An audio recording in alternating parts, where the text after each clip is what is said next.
Армысыздар, құрметті қазақ елі. Мына келіп жеткен жаңа жылдарыңыз құтты болсын.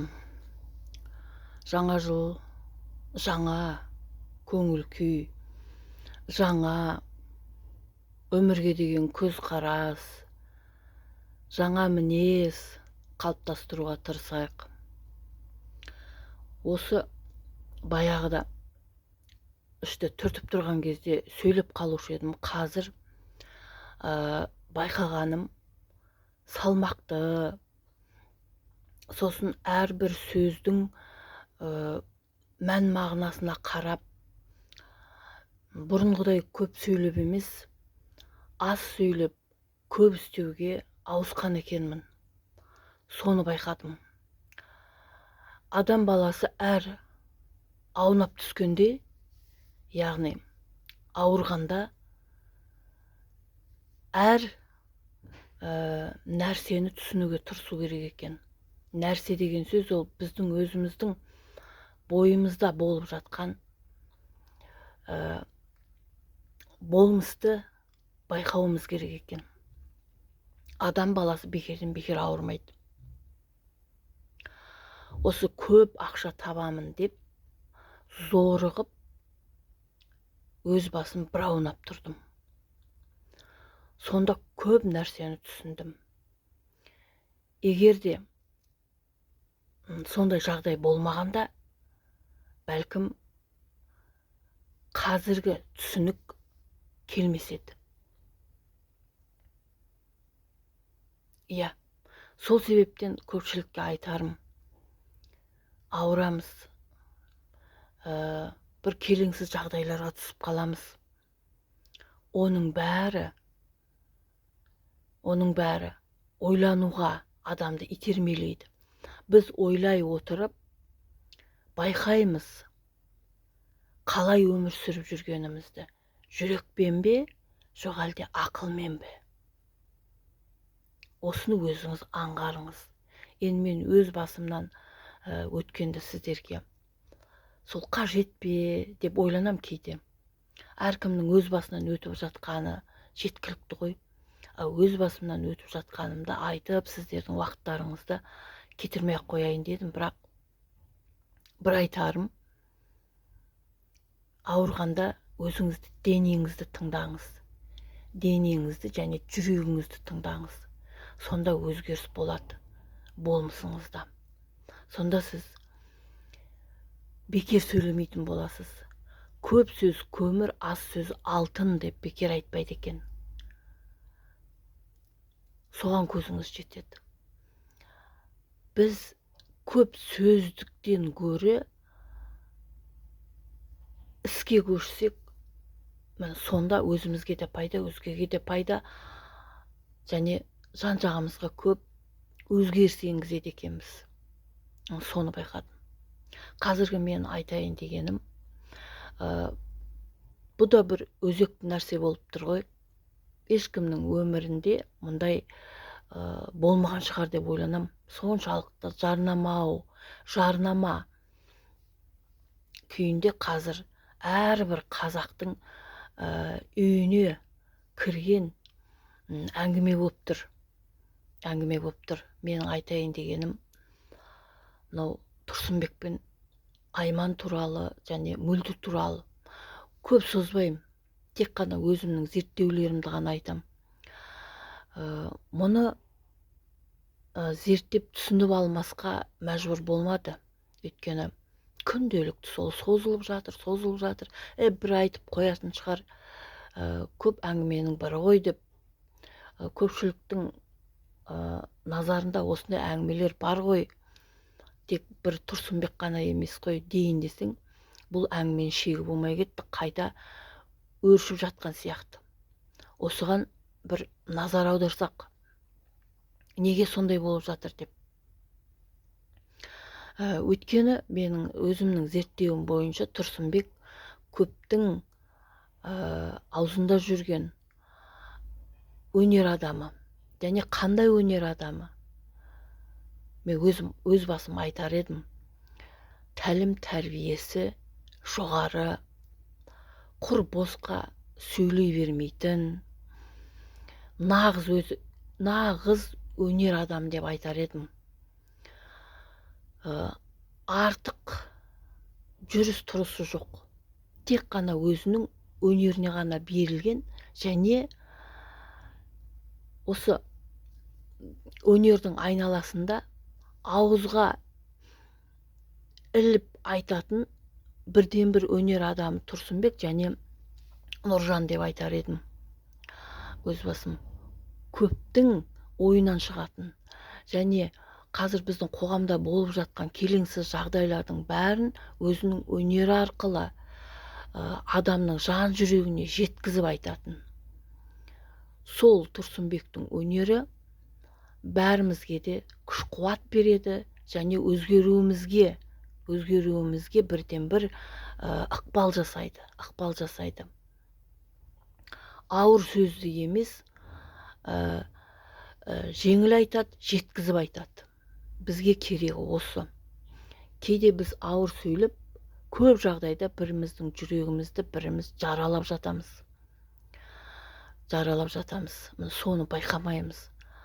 Ауыр адам дегенше ауру адам десейші дейді. Кім ауыр сөйлесе, кім жаңағы адамның жүрегін жараласа, ол адам өмір бақи есімізден шықпайды, және ол адамға біз ренжіп жүреміз. Ол өтірік емес, рас.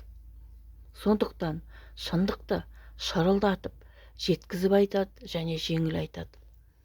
Халыққа тәрбиелік мәні бар, көп әңгіме айтып жатады. Өзінің өмірінен, өзінің болмысынан нағыз сахна адамы деп өз басым айта аламын.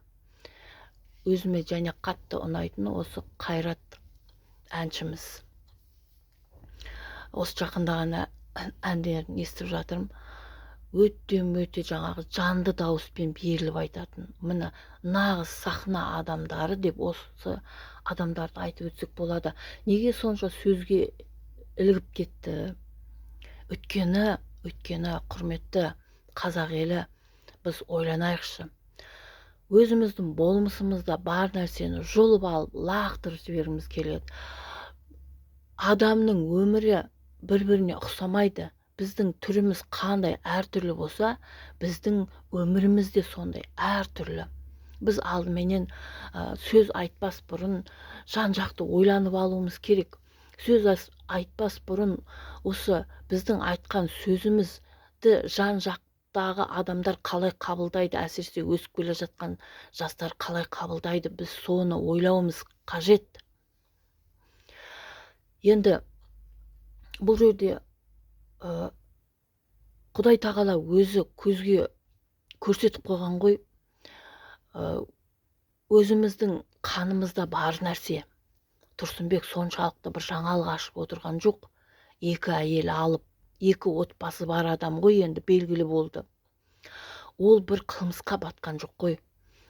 Өзіміздің қанымызда бар, қазақилығымызда бар дүниені тек қайталап отыр, болды, бар болғаны сол.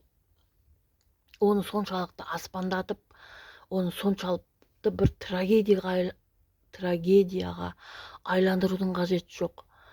Ол, былай өзіңіз ойлап қараңыз, қорада 10 қойыңыз бар болса, сол 10 қойға 10 қошқарды жібермейді ғой. 1-2 қошқар жүреді. Осылай айтуға тура келді. Ал енді 10 тауығыңыз болса, 10 қоразды жібермейді ғой, 1-2 қораз жүреді. Табиғатта бар нәрсе. Бірақ енді сондай екен деп, ер азамат біткеннің бәрі 2 әйел, 3 әйел, 7 әйел ала бермейді ғой. Жапырақ та өзінің бұтағынан Құдайдың бұйрығынсыз үзіліп түспейді дейді.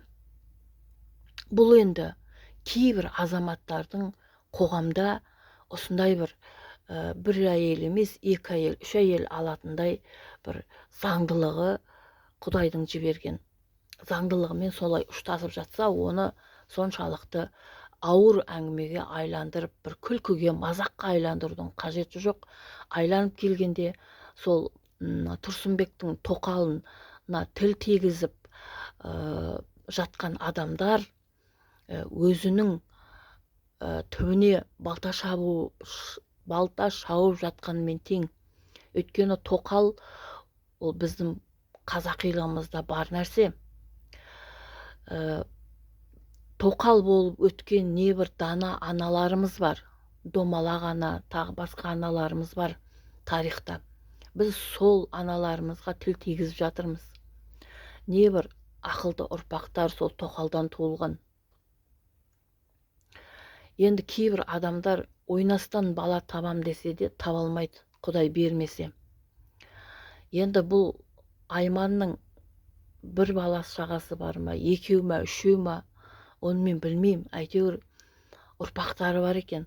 Сондықтан қазақ елі ойланып сөйлейік, өзіміздің тегімізге қарайық, өзіміздің болмысымызды бұзып алмайық, бала шағамызға қарғыс сөздер айтып, кесірімізді тегізбейік дегім келеді. Ал енді мөлдірге кеп қарасақ, мөлдір әрине өзінің жарын әр адам қызғанады, қызғаныш болу керек. Бірақ қызғаныш шектен шыққан кезде ол енді ауруға айналады. Бұда бір патологический аурудың бір белгісі бар. Енді жанын қоярда жер таппай, ары бұлхан болып, ашуланып, бері ашуланып, енді қоярға жанын таппай, соншалықты күйге түсіп жүргенін дүйім жұрт өзі көріп отыр. Енді бұның қызғаншақтығы шектен шыққан кезде Құдай тағала сондай бір жағдай туғызады екен. Негізі жаңағы парапсихологтардың айтуы бойынша бұл жерде көп нәрсе сол мөлдірге байланысты болып тұр. Өйткені парапсихологтар былай дейді: егер әйел баласы мен ер азамат ұзақ уақыт бірге тұрса, көп жағдайда ер азаматтың денсаулығы, оның жағдайы осы әйелге байланысты болып кетеді дейді. Керек десең, өмірінің ұзақтығы немесе қысқалығы да осы әйел азаматқа байланысты болады дейді. Парапсихологтар айтады оны өтірікке шығарайын десең, өмір өзі көрсетіп жатыр. Жан-жақтарыңызға қарасаңыздар, сәл ойланып, бақылап қарасаңыздар, оған оңай көз жеткізуге болады. Біз қазақпыз, мен қазақпын, текті елдің азаматымын, текті қаным таза деп әңгіме айтамыз ғой. Ал енді қаншалықты біз сол тектілігімізді ұстай алып жүрміз. Мына соны ойлану керек біз. Қарғап сөйлеп жатқан адамдар ойланбастан, қарғап сілеп ашуға беріліп жатқан адамдар өзінің тегінен ажырап жатыр. Өзінің тегіне балта шауып жатыр. Біз комментарий жазғанда өзіміздің тегімізге байланамыз да, өзіміздің тегімізден ажыраймыз. Айтқан сөзімізге қарай, айтқан сөздерімізге қарай. В начале было слово дейді ғой. Бұның бәрі бекер айтылмаған. Біз аузымыздан шыққан сөзімізге еге болуымыз керек. Оны жүрекке бағындыруымыз керек. Тұрсынбек соншалықты қылмысты іс жасаған жоқ. Ол бар болғаны сол кешегі текті ата-бабаларымыздың жолын қайталап отыр.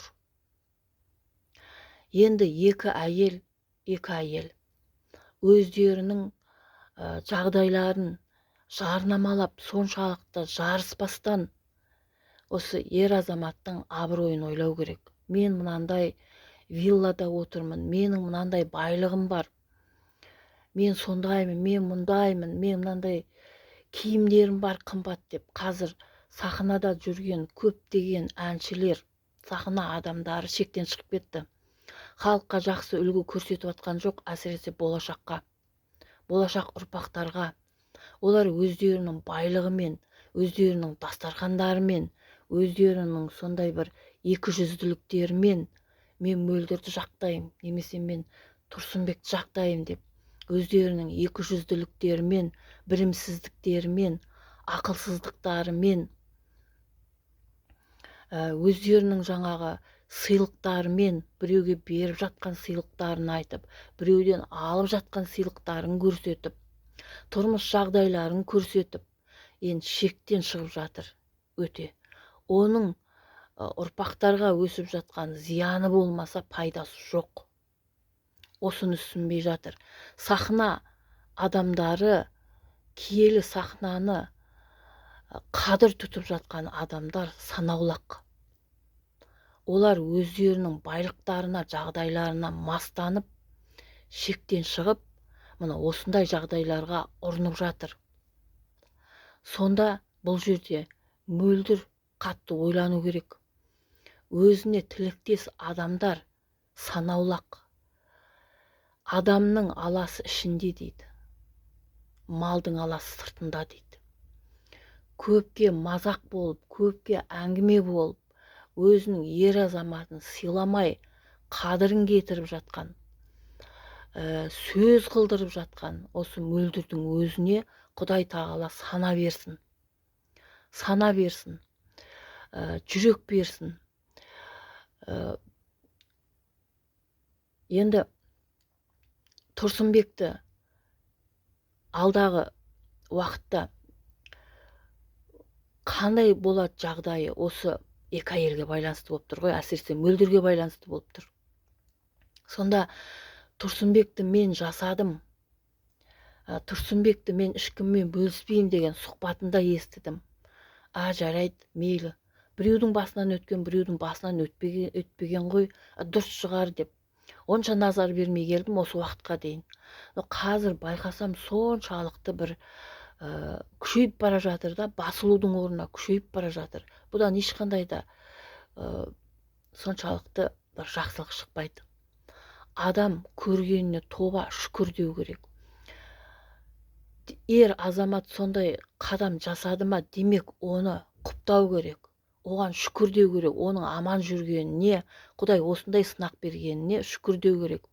Егер біздер адамдар байлықты Құдайдан артық көрсек, өзіміздің ер азаматымызды Құдай қосқан Құдайдан артық көрсек, қорада тұрған малымызды Құдайдан артық көрсек, әке-шешемізді Құдайдан артық көрсек, бала-шағамызды Құдайдан артық көрсек, оны Құдай алып қояды екен. Яғни Құдайдың өз есебі болады екен. Біз соны ұмытпайық. Еш нәрсені Құдайдан артық көруге болмайды. Қайта Құдай берген сайын Құдайға шүкіршілік айтып, біз жүрегімізді кеңейтуіміз керек. Адамның жасы қосылған сайын, жасына жас қосылған сайын, менің байқауымша, жүрегі тарылады, кеңудің орнына. Біздің ойлап қарасақ, бала-шағамыз ғана, мүлкіміз, жолдасымыз ғана емес, біздің жанымызда, тәнімізде бәрі Құдайдікі екеніне біз ұмытып кетеміз. Құдайды ұмытсам, жайсыз түс көрем деп менің анам аунап тұратын. Біз осы өмірде уақытша жасап жатқанымызды ұмытып кетеміз. Есімізді жоғалтамыз. Сондықтан сондай бір патологический ауруларға ұшырап жатамыз. Мен енді айтсам, мен 25 жыл мектепте жұмыс істеген мұғаліммін.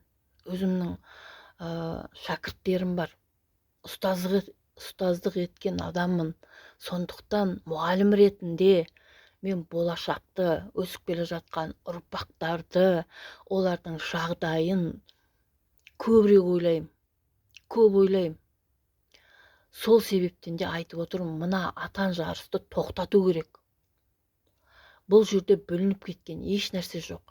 Әйел азаматтары өздерінің қателіктерін ойлау керек. Тұрсынбек жақсы мөлдірге жағатын іс істегенде оны жақсы көрді. Ал енді Тұрсынбектің ісі жақпай қалса, оған қарсы әрекет еткен әйелдердікі дұрыс емес. Олар тобасына келу керек. Ата-баба жолын ластамау керек. Тоқал деген атаққа ие болып өткен дана аналарымызға тіл тигізбеу керек. Жұрттың да ойланбастан тіл тигізіп отырғандарына осы әйелдер өздері себеп болып отыр. Сондықтан бөлініп кеткен ешнәрсе жоқ. Ақылға келейік бәрімізде. Ұрпақтар өсіп өнсін. Екі отбасысы бар ер азаматтар аман болсын, ұрпақтарына еге болсын.